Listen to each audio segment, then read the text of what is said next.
على إبراهيم وعلى آل إبراهيم إنك حميد مجيد.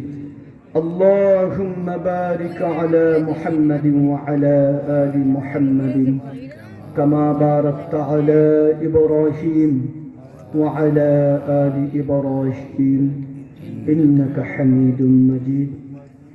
হুজুররা মুনাজাত করেন একজনে। আমার বন্ধু আসছেন টঙ্গী জামে মসজিদের খতিব হাফেজ হজরত মাওলানা আব্দুল কাইয়ুম আল মাদানী সাহেব। তো উনি কাইয়ুম ভাই আছেন? উনি চলে গেছেন নাকি? আল্লাহ ওনার নেক হায়াত দারাজ করুন, সকলে বলি আমিন। আপনারা কি আমার প্রতি রাগ করেছেন? আসলেও আমি অত্যন্ত কষ্টের মধ্যে আছি। এতগুলি মামলা জীবনকে তছনছ করে দিয়েছে। বিশেষ করে কুমিল্লা যেই বছর কোরআনের পায়ের উপরে ওরা মূর্তি উঠাই দিয়েছে, মূর্তির পায়ের উপরে আল্লাহর কোরআন উঠাই দিয়েছিল, সেদিন আমি একটা প্রতিবাদ করেছিলাম। আমার একটা মাদ্রাসা ছিল, মাদ্রাসা চুরমার করে দিয়েছে, ছাত্রগুলোকে পিটাইয়া মাদ্রাসা থেকে বের করে দিয়েছে। সেই ভাঙা মাদ্রাসা ছাত্র এতিমদেরকে চালাইতে গিয়ে আমি কঠিন পরিস্থিতিতে পড়ে গেছি। সবকিছু মিলে এখন এই মাদ্রাসার কেন্দ্রিক 8-9 লক্ষ টাকা ঋণগ্রস্ত অবস্থায়। আমি আপনাদের জন্য দোয়া করব, আপনারা আমার জন্য দোয়া করবেন তো? আল্লাহ বলেছেন, যার 2টি চক্ষু নিয়েছি তার জন্য 2টি জান্নাত। একান্তই যদি কেউ আমাকে ভালোবাসেন, মোনাজাতের পরে আমার এতিমদের জন্য, মাদ্রাসার জন্য আমার সঙ্গে মুসাফা করে একজনে আপনারা একটু সহযোগিতা যদি পারেন একটু করে যাবেন। চুপ করে আমার হাতে 500 টাকা ওই মাদ্রাসার এতিমের জন্য দিয়ে দিলেন। আল্লাহ দেখবে, কে দেখবে? ফেরেশতারা সেদিন আপনাকে আল্লাহর আরশে, যেদিন ছায়া ছাড়া কোনো ছায়া থাকবে না, অন্ধ হাফেজের সাথে সেদিন বসাইয়া দিতে পারে। 2টি জান্নাতের কথা আল্লাহ বলেছেন।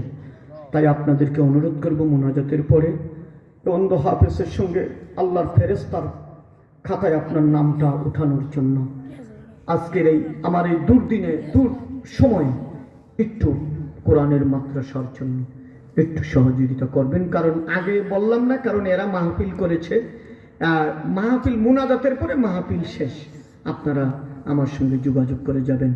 রব্বানা যালামনা আনফুসানা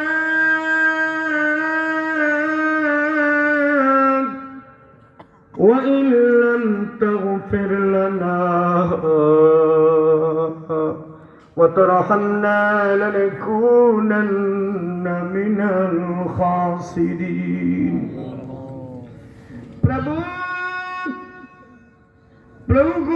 গভীর রজনীতে কিছু পাগল গুনাহগার তোমার দরবারে 2টি গুনাহগার হাত তুলেছি। আমাদের জিন্দেগীর গুনাহগুলি তুমি মাফ করে দাও প্রভু। তোমার জমিনে আসলাম, তোমার কত নিয়ামত খাইলাম, কত আলো বাতাস গ্রহণ করলাম, জানি না জীবনের বাতিটা কবে নিভে যায়, কবে জানি অন্ধকার কবরে আমার ডাক মারে।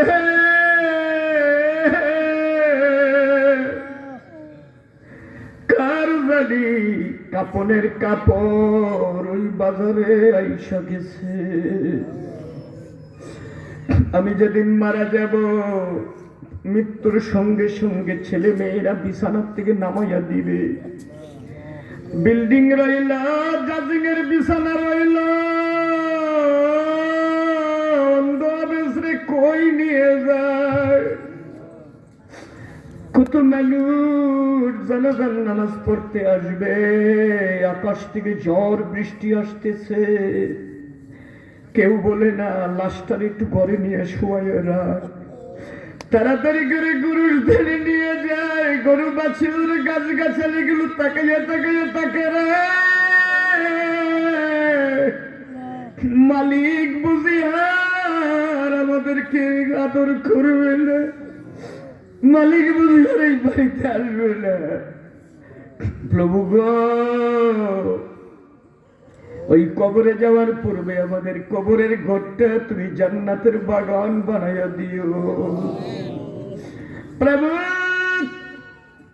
এই মাদ্রাসার জন্য আজকের এই মাহফিলে যারা শ্রম দিয়েছে, যারা বিভিন্নভাবে সহযোগিতা করেছে, শোনার জন্য আসছে, প্রভু গো, কিয়ামতের ময়দানে যেদিন অর্ধ হাত উপরে সূর্য থাকবে, যেদিন মানুষের মাথার মগজগুলো চোখে নাকি মুখে ডুবতে থাকবে, ওই কঠিন ময়দানে তোমার আরশে আজিমের ছায়ার নিচে একটু বসার তৌফিক দিও প্রভু।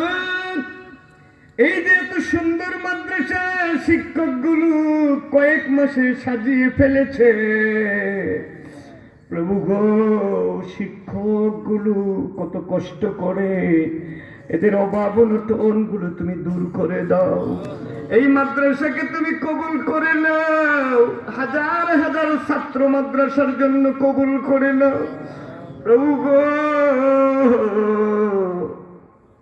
তোমার দুনিয়া দেখি নাই, যারা আমার সঙ্গে হাত তুলেছে তাদের চেহারাটা দেখতে পারি নাই প্রভু গো।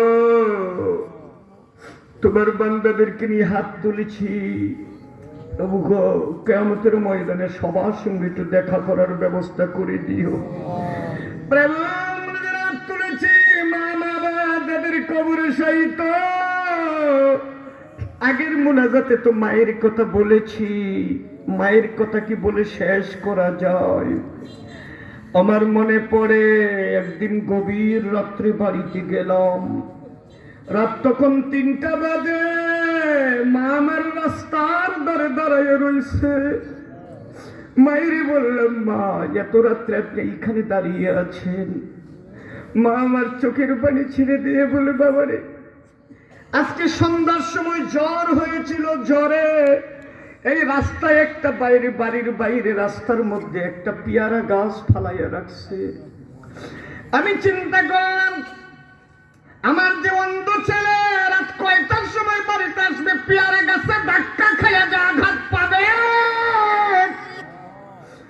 বাবারে, দুনিয়ার সবাই ঘুমিয়ে গেছে,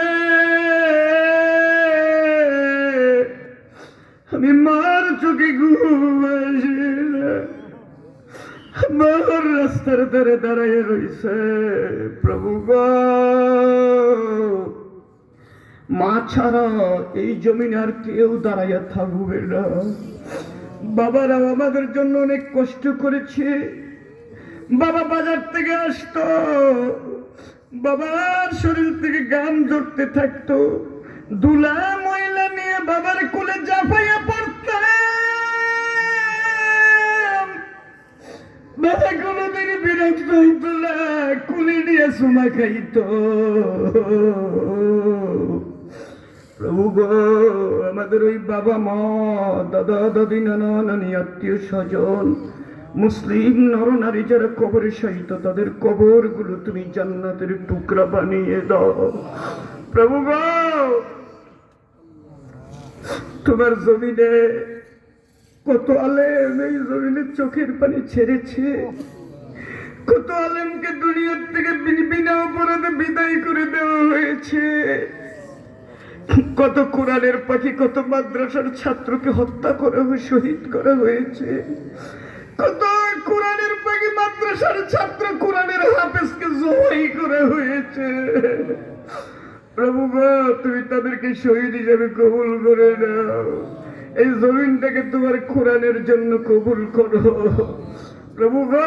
তুমি বলেছে বন্ধুকে 2টি জান্নাত দিব, ওই জান্নাতেই বান্দাদেরকে নিয়ে একসাথে বসার তৌফিক দিও। মৃত্যুর সময় কালেমা নসিব করে দিও, লা ইলাহা ইল্লাল্লাহু মুহাম্মাদুর রাসূলুল্লাহ। আসসালামু আলাইকুম।